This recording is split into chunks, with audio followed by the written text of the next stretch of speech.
Okay, all right, now we're going to take a look at some past projects of ours and some of Emily's, and we're just going to look at the design work, and we're going to talk about how we changed it. Um, so this first one here, let's see, whose was this? Oh, this is yeah, oh, some of our favorite clients actually. I love this kitchen. Um, this started out on the left here. This was at your sort of classic Tallahassee G-shaped kitchen. Here is their fridge. This section here, it's not shown on the design. Oh yeah, there it is. There's their pantry. But you can kind of see the G right here. That's the classic G. Angled peninsula with the sink in the peninsula. Again, no counter space to the left of the sink. The range isn't bad. The range was kind of in a corner. Decent, the fridge, however, is dividing up the counter space, which again, I hate. And so what did we do? We did what we do in most G-shaped kitchens. We took down this wall and just created a long straight peninsula. Not much we could do with the range. Again, remodeling is about compromise. So in this situation, not as much counter space left and right of the range as I would like. But when you're dealing with existing spaces, sometimes you got to do what you got to do. We took out this is a closet pantry, and we took it out and did tall cabinets next to the fridge instead. We'll show you the picture of this one in a minute. But I got to tell you something we did not talk about. It's very common down here. We have a lot of these closet pantries where the builder just built a little closet and that's the pantry. I can't stand them. My first recommendation is to rip them out. Do you guys see that in your area? Constantly. Yeah. You too, Randy? Yeah, they're dark. They waste space.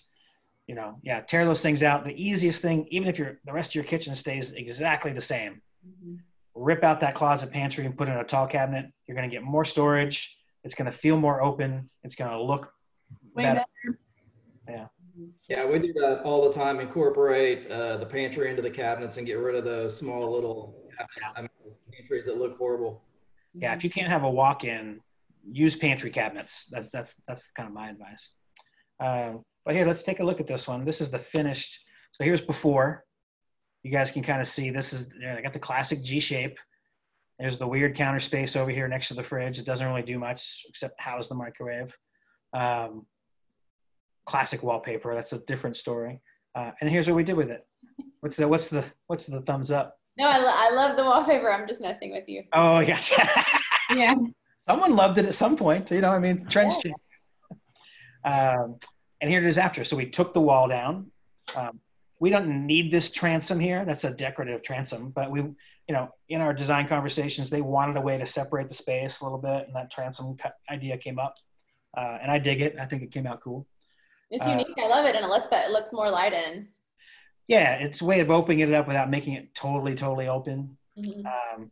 They don't have a ton of storage in this kitchen around their range, and obviously not here where there's no wall. But what we did instead was, actually we don't really have a great picture of that. There's the fridge. We did tall cabinets like this on both sides of the fridge. For people who aren't used to tall cabinetry, 36 inches of tall cabinet is the same amount of storage space as 6 feet of regular upper and lower cabinet. So tall cabinets can put a ton of storage in your kitchen really, really easily. So if you're worried about storage space in a peninsula design like this or an open design where you're not going to have a lot of uppers, those tall cabinets are your friend. They're going to get you a ton of storage so that you can do things like floating shelves and no uppers and peninsulas and not have to worry about that storage space. I love your floating shelves, and I love how you take the tile all the way up. But I got to go back to that wallpaper, Paul, because I worked at the Home Depot when I was in college, and I sold thousands of rolls of that wallpaper in the late 90s. Yeah. What were you thinking? Oh, your fault. It was awesome. Waverly prints everywhere. Nice.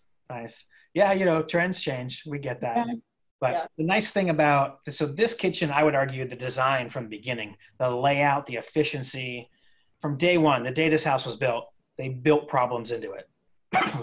What I like about this, the new layout, of course, I'm a little biased because we designed it, is this kitchen, trends will change. Maybe you know, white cabinets go out of style. I doubt it. Maybe whole walls of tile go out of style, but you can update those things pretty easily. And the bones of this kitchen are going to work. It's going to last. That'll stand the test of time. Is this a trash pull out on the left side of the dishwasher? I believe so. Cool. Yeah, I'm pretty sure that's a trash pull out. Yeah, that's the sink. Yeah, that's a trash. Great. I like that you made the countertops all the same height, because I feel like when you have that bar height countertop, it really wastes space. Oh, yeah, that's a good point. Here in the before picture, Mm-hmm. that used to be real popular as raised bar. But I like it too, the single height countertop. This actually, there's no seating on the other side of this one, because they have their dining room table right here. So there actually isn't any seating on the other side of this peninsula. They didn't want it. They didn't really need it. And it allowed us to make the kitchen a little bit bigger, not having that seating.